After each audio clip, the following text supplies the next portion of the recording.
নমস্কার বন্ধুরা, আশা করি আপনারা সবাই ভালো আছেন। আজ আমি আমার জীবনের এমন একটা গল্প শেয়ার করব, যা হয়তো আপনাদের অনেকের লড়াইয়ের সাথে মিলে যাবে। আমি বর্তমানে কলকাতা পুলিশে কর্মরত একজন সিপাহি। আমি 2022 সালের রিক্রুটমেন্টে আমার এই স্বপ্নটা পূরণ করতে পেরেছি, কিন্তু এই পথটা কতটা চ্যালেঞ্জিং ছিল সেটাই আজকে আমি আপনাদের সাথে শেয়ার করব। 2020 সালে উচ্চ মাধ্যমিক পরীক্ষা দেওয়ার পরে প্রায় 3 বছর আমি পড়াশোনার জগৎ থেকে বাইরে ছিলাম। তার মধ্যে একটা ডাব্লিউবি পরীক্ষা হয়েছিল। আমি পরীক্ষাতে বসেছিলাম, কিন্তু সেরকম প্রস্তুতি ছিল না আমার।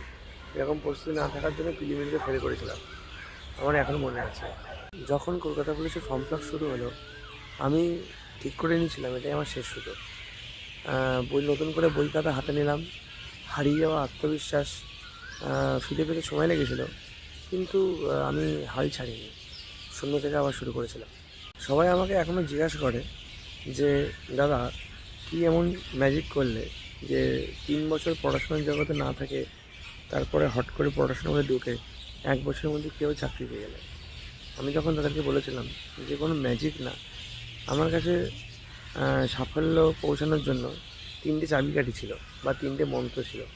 সেই মন্ত্র 3টে মানতে পারলে জীবনে সাফল্য আসবেই আসবে। সেই মন্ত্র 3টে আমি আপনাদের শেয়ার করব।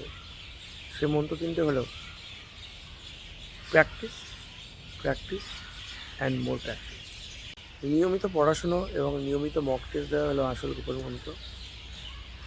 আপনি কতটা মেধাবী সেটা বড় কথা নয়, কিন্তু আপনি কতটা পরিশ্রমী সেটাই হলো বড় কথা।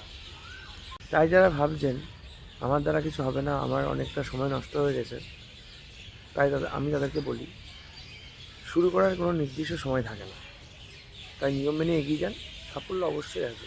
আমার এই অভিজ্ঞতা যদি আপনাদের একটু কাজে লেগে থাকে, তাহলে এটাই আমার সার্থকতা। সবাই ভালো থাকবেন। জয় হিন্দ।